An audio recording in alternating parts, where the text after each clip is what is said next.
మా ఆడియో ఫంక్షన్కి విచ్చేసిన పెద్దలకి, ప్రొడ్యూసర్స్కి, నా అన్నలందరికీ, నా డైరెక్టర్ అన్నలందరికీ, అలాగే నేను టెన్షన్తో అసలు బర్త్డే ఉంది, ఆయన వస్తారా రారా అని చిన్న మొహాటతో వెళ్ళి, మావయ్య మీరు ఆడియో ఫంక్షన్ రాగలుగుతారంటే డెఫినెట్గా వచ్చేస్తాను రా అన్నారు. అంటే ఆయన కమిట్మెంట్, అంటే ఒక ఫ్యామిలీ తరపున కమిట్మెంట్. అంటే ఫ్యామిలీ అంటే నేను ఒక్కని కాదండి, మనందరినీ ఆయన ఫ్యామిలీగా దృష్టిలో పెట్టినారు కాబట్టి ఆడియో ఫంక్షన్ వచ్చేస్తానని చెప్పి వెంటనే అన్నారు. థ్యాంక్ యూ సో మచ్ మావయ్య, మీరు ఆడియో ఫంక్షన్ వచ్చేసి నాకు చాలా ఆనందంగా ఉంది. అండ్ కళ్యాణ్ గారి బ్లెస్సింగ్స్ ఎప్పుడు నాకు ఉంటాయండి. ఆయన నా గురువు గారు, ఆయన ఎప్పుడు ఆయన బ్లెస్సింగ్స్ ఉంటాయి, నాకు ఆ ప్రాబ్లం లేదు. అండ్ యాక్చువల్లీ టీవీ5 ఇంటర్వ్యూలో మిమ్మల్ని ఒక క్వశ్చన్ అడుగుదాం అనుకున్నాను. మిమ్మల్ని చూసిన వెంటనే క్వశ్చన్ ఏంటో మర్చిపోయి ఇంకేదో అడిగేశాను. 150th ఫిల్మ్లో మీ వెనకాల జూనియర్ ఆర్టిస్ట్ కింద రోల్ నాకు ఒక్క ఫ్రేమ్లో కనపడి వెళ్ళిపోతా, నాకు ఇంకేమవుతుంది. మీతో కూర్చొని ఇంటర్వ్యూ చేశాను, మీతో కలిసి ఒక చిన్న సీన్లో నటించి నేను వెళ్ళిపోతాను. నా జీవితంలో ఇది ఒక సార్థకత వస్తుంది నాకు. అవకాశం వస్తుందని అనుకున్నాను. బట్ ముందుగా నేను చెప్పాల్సిన మా ప్రొడ్యూసర్ దిల్ రాజు గారి గురించి. నాకు నటుడిగా జన్మనిచ్చింది బొమ్మరిలు వారి సంస్థ వైవే చౌదరి గారిని ఇచ్చైతే, నాకు చేయి పట్టుకొని ఎదుగుతున్న ఒక కొడుకుని ఎలాగైతే చేయి పట్టుకొని నడిపిస్తారో ఒక తండ్రి, అలాగా నాకు ఎస్విసి సంస్థ మొత్తం నన్ను పట్టుకొని నడిపిస్తుందని ఒక నటుడిగా. సార్, నా చేయి ఇంకా మీ చేతిలోనే ఉంది సార్.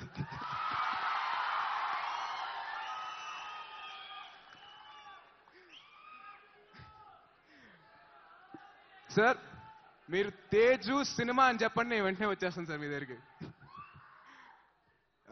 సినిమా ఇండస్ట్రీకి రాకముందర ఈ ఎస్విసి బ్యానర్లో సినిమా రిలీజ్ అవుతున్నప్పుడు అప్పుడప్పుడే చిన్నగా అనుకున్నాను, నేను యాక్టర్ని అయితే ఈ సంస్థలో సినిమా చెయ్యాలి అని చెప్పి. నాకు ఇట్లాగా నాకు 3 సినిమా కానీ 4 సినిమాలు మీరు చేస్తారంటే నాకు దాని మించి చాలా సంతోషంగా ఉందండి.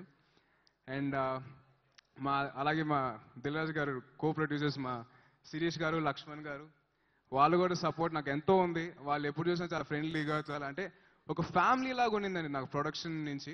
సో చాలా ఆనందంగా ఉంది వాళ్ళతో మళ్ళీ వర్క్ చేయాలని చెప్పి నాకు ఇంకా ఉంది సార్.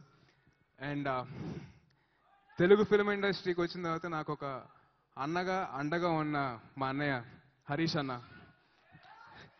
ఎందుకంటే ఈ సుబ్రహ్మణ్యం ఫర్ సేల్ అనే సినిమాకి యాక్చువల్గా వేరే వాళ్ళు ఉన్నారని, బట్ నా టీజర్స్ కానీ నా ట్రైలర్స్ కానీ చూసి తేజ్ ఈ సినిమాకి కరెక్ట్ అని చెప్పేసి అన్నారు.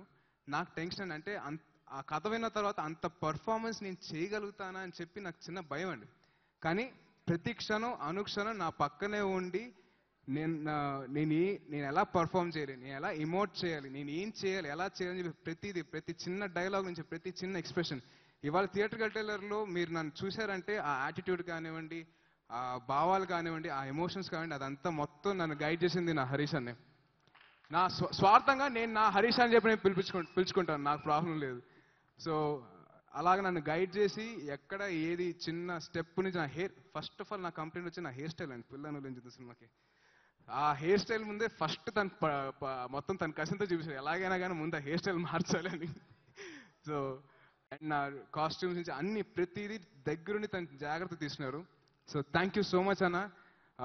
సుబ్రహ్మణ్యం ఫర్ సేలే కాదు, నెక్స్ట్ మీరు ఇంకేమైనా సినిమా ఉన్నా కానీ డెఫినెట్లీ థ్యాంక్ యూ. అండ్ మా music director Mickey J mayor.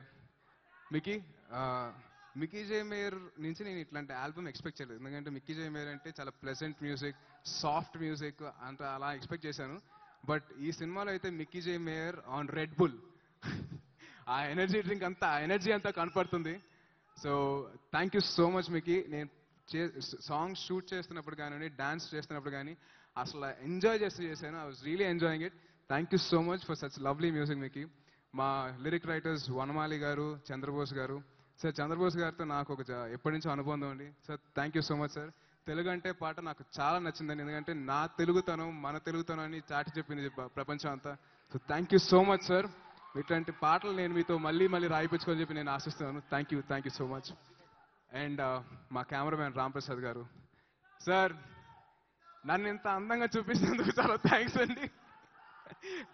Thank you so much sir.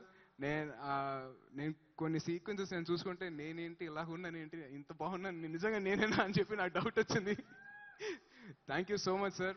And మా ఆర్ట్ డైరెక్టర్ రామకృష్ణ గారు, super sir, I love your work. నేను సెట్కి వచ్చి ఈ అమ్మ ఏంట్రా ఆయన భలే ఉంది అసలు అని చెప్పేసి అనుకున్నాను. థ్యాంక్ యూ సో మచ్ అండి. అండ్ అలాగే సినిమా సెకండ్ హాఫ్ అంతా ఒక హౌస్లో జరుగుతుందండి. హౌస్ సినిమా సీన్స్ ఏవైతే ఉన్నాయో నేను అయిపోయిందంటే నాకు చాలా బాధ వేసింది. అంటే ఆర్టిస్ట్ అందరూ, ప్రగతి గారు, వనిత గారు అందరూ, నేను అసలు అలా ఫ్యామిలీగా నేను ఫీల్ అయిపోయాను. సుమన్ గారు అండ్ నాగబాబుతో నాకు అదృష్టం దొరికింది, నాగబాబుతో యాక్ట్ చేయడానికి. సో అసలు అంత ఇదిగా ఎంజాయ్ చేశాను. అండ్ అలాగే తేజు అండ్ మిగతా అందరూ ఆర్టిస్ట్ తోటి నేను చాలా బాండ్ అయిపోయాను. ఆ సీన్స్ అయిపోయిందని చెప్పి నాకు చాలా బాధ వేసింది, ఏంట్రా నేను ఇలా అయిపోయింది అని చెప్పేసి. But thank you so much for such a wonderful experience అండి. అండ్ నా ఫ్రెండ్ ప్రొడ్యూసర్ హర్షిత్ గురించి ఒక 2 మాటలు. Harshit, all the best, take care, enjoy.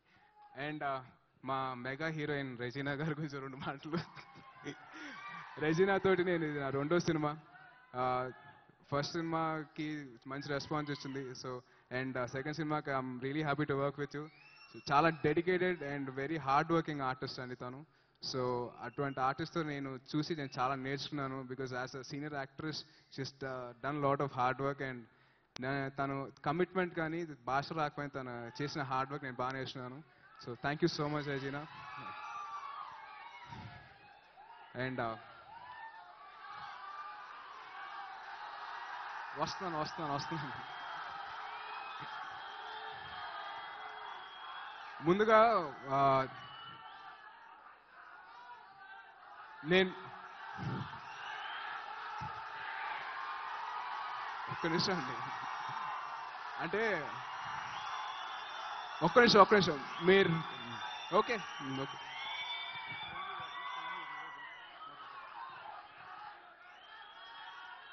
జనరల్గా అందరికీ 2 కళ్ళు ఉంటాయి కదండి, 2 కళ్ళు ఉంటాయి కదా. నాకు ఒక కన్ను కళ్యాణ్ గారు, ఒక కన్ను నాగబాబు గారు అయితే, నాకు దాని నుంచి చూపు అయితే నాకు మా మెగాస్టార్ గారు. నాకు ఎందుకు అట్లాంటి కంపారిజన్ అంటేనండి, ఆ చూపు ద్వారా మిమ్మల్ని అందరినీ నేను చూడగలుగుతాను, దానికోసం నాకు అది. సో అభిమానులు మీ సపోర్ట్ ఎల్లప్పుడూ ఉంటుందని డెఫినెట్గా నేను నిరంతరంగా కృషి చేస్తాను. మిమ్మల్ని కాలర్ ఎగిరేలా నేను చేస్తానని చెప్పి నేను ప్రామిస్ చేస్తాను. డెఫినెట్గా నేను కష్టపడతాను. అండ్ అలాగే ఈ ఈవెంట్ ఆర్గనైజ్ చేసిన మీడియా వారికి అండ్ ఆర్గనైజర్స్కి అండ్ పోలీస్ శాఖ వారికి నా హృదయపూర్వక కృతజ్ఞతలు. Thank you so much. జై హింద్. మాయ, మీరు స్టేజ్ మీదకి రావాలి కదా చిన్న. నేనొక దుర్గం, నాదొక స్వర్గం.